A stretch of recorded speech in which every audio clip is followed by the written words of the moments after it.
77वें गणतंत्र दिवस समारोह पर श्रीमान महेंद्र सिंह खड़वंशी विधायक हसनपुर द्वारा सरस्वती शिशु विद्या मंदिर इंटर कॉलेज सैदनगली में किया गया ध्वजारोहण। सरस्वती शिशु विद्या मंदिर इंटर कॉलेज सैदनगली में आयोजित 76वें गणतंत्र दिवस समारोह कार्यक्रम में मुख्य महेंद्र खड़वंशी विधायक द्वारा मयंक अग्रवाल, जिला उपाध्यक्ष बीजेपी डॉक्टर पुनील गुप्ता, माननीय खंड संचालक हसनपुर खंड अशोक पैसल, प्रबंधक प्रधानाचार्य दिवाकर पांडे की उपस्थिति में ध्वजारोहण कर मां सरस्वती के चित्रों के सम्मुख द्वीप प्रज्वलन व पुष्पार्चन कर भारत माता के अमर शहीदों के चित्रों पर श्री श्रद्धा सुमन अर्पित किए गए। विद्यालय की बहनों द्वारा मां सरस्वती की वंदना प्रस्तुति के पश्चात विद्यालय के प्रधानाचार्य दिवाकर पांडे ने अतिथि स्वागत परिचय करवाया।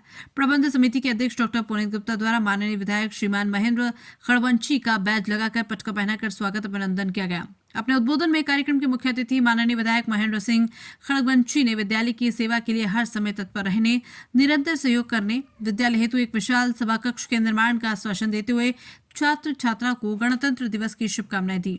गणतंत्र दिवस समारोह के अवसर पर श्रीमती ममता गुज्जर, ब्लॉक प्रमुख हसनपुर ने भी भैया बहनों को अपने उद्बोधन द्वारा गणतंत्र दिवस की हार्दिक शुभकामनाएं प्रेषित की।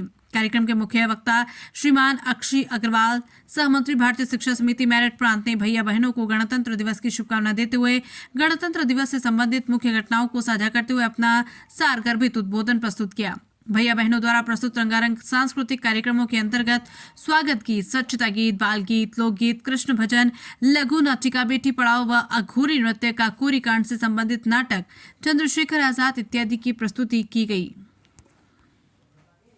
विद्यालय बुला सकते हैं तो मोबाइल अच्छा भी है। आप कहीं रिश्तेदारी में जा रहे हैं, आप कहीं रास्ता भटक गए तो मैप के द्वारा आपको उस रास्ते तक मोबाइल भी पहुंचाने का काम करता है। मोबाइल अच्छा भी है, मोबाइल थोड़ा बैलेंस भी करता है, डिस्टर्ब भी करता है।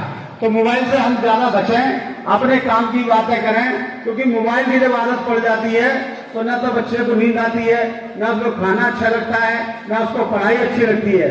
जब हमारी उम्र पढ़ने की है, हमको मोबाइल तो जीवन में बहुत बार देखने को मिलेंगे। जब तक आपका तरक्की की तरफ पहुंचोगे, जब कितने तरह की यहाँ दुनिया में मोबाइल है, कितने कितने सिस्टम आपके सामने खड़े होंगे। तो मैं आज ऐसे अवसर पर माननीय अपने प्रधानाचार्य जी का धन्यवाद दूंगा कि आपने मुझे कि पुरातन संस्कृति से लेकर वर्तमान हमारे वीरों के क्रियाकलापों की अभिव्यक्ति स्पष्ट दिखाई देती है, जो सीखने लायक है। आज 26 जनवरी है और 76वां गणतंत्र दिवस, यानी 75 वर्ष पूर्ण हो चुके हैं। संविधान से उद्भूत ये देश हम सबके समक्ष एक उत्कृष्टता, लोकतंत्र और विकसित भारत की एक बहुत बड़ी मिसाल। बच्चों के कार्यक्रम के माध्यम से इतिहास की झलक मिलती है। संविधान ने हमें जो कार्य करने के तमाम अवसर दिए, उसमें ये अवसर भी हमारे साथ में है कि हम अपने विकास के आगे बढ़ने के तमाम मार्ग खोजें, प्रशस्त करें, आगे बढ़ें, दूसरों को आगे बढ़ने दें, समाज में सबके साथ समरसता से रहें। संविधान की बात अक्षय जी ने की। संविधान केवल कुछ शब्दों का पुलंदा या किताब मात्र नहीं।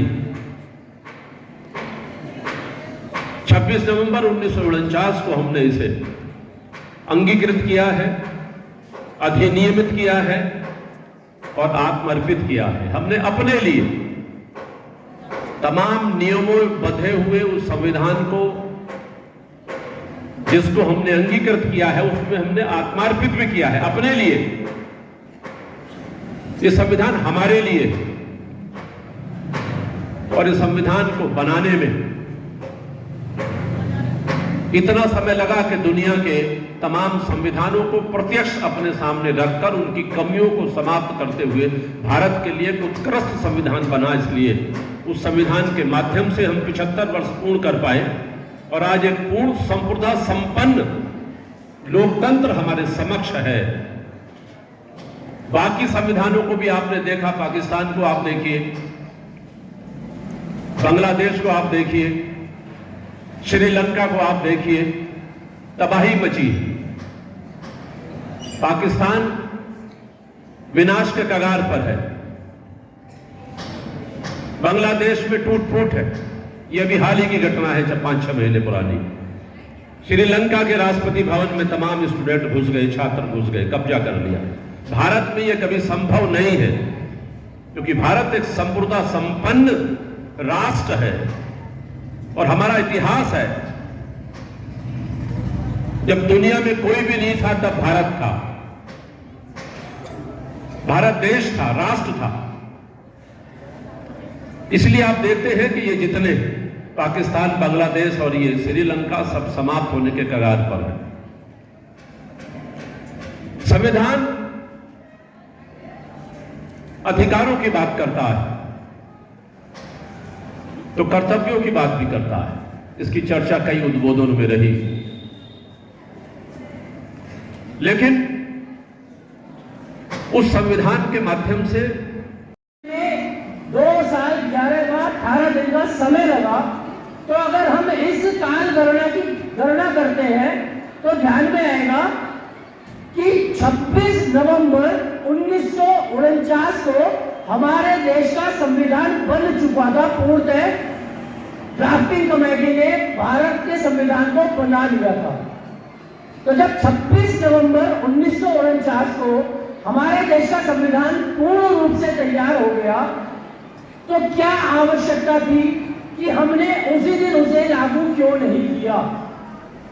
26 जनवरी का दिन हमने क्यों तय किया, जबकि हमारा संविधान 26 नवंबर को ही बनकर तैयार हो चुका था?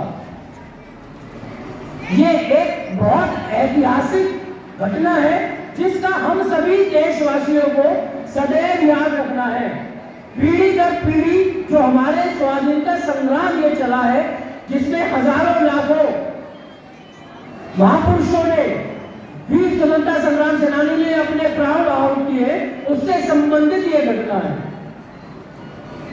26 जनवरी का विशेष महत्व यह है, 26 जनवरी 1930 को कांग्रेस के अधिवेशन में भारत को पूर्ण स्वराज्य घोषित कर दिया गया था।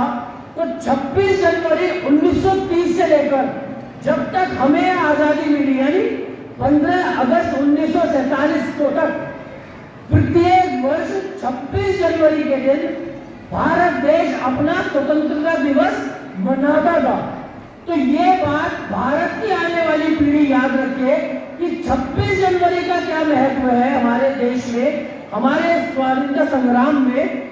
इसके लिए यह निर्णय लिया गया कि हम अपने भारत के संविधान को 26 जनवरी के दिन ही लागू करेंगे, जिससे कि ये तिथि हम सबके लिए यादगार बन जाए। अगला एक विषय में महत्वपूर्ण यहां पर जुड़ता है, जब संविधान हमें बहुत सारे अधिकार देता है तो साथ साथ नागरिकों के कर्तव्य भी उसमें जोड़े गए हैं। हाँ, जब सभी लोग देखेंगे, हम सब अधिकारों की बात तो करते हैं कि हमारा ये अधिकार है, हमारा ये अधिकार है, मूल अधिकारों की चर्चा अक्सर रहती है, लेकिन हम धीरे धीरे अपने नागरिक कर्तव्यों को भूलते जा रहे हैं। हम सभी भैया बहनों को ये ध्यान में रखना है कि जिस प्रकार संविधान में हमारे अधिकार जोड़े गए हैं, उसी प्रकार संविधान के अंदर हमारे नागरिकों के कर्तव्य भी जोड़े गए हैं।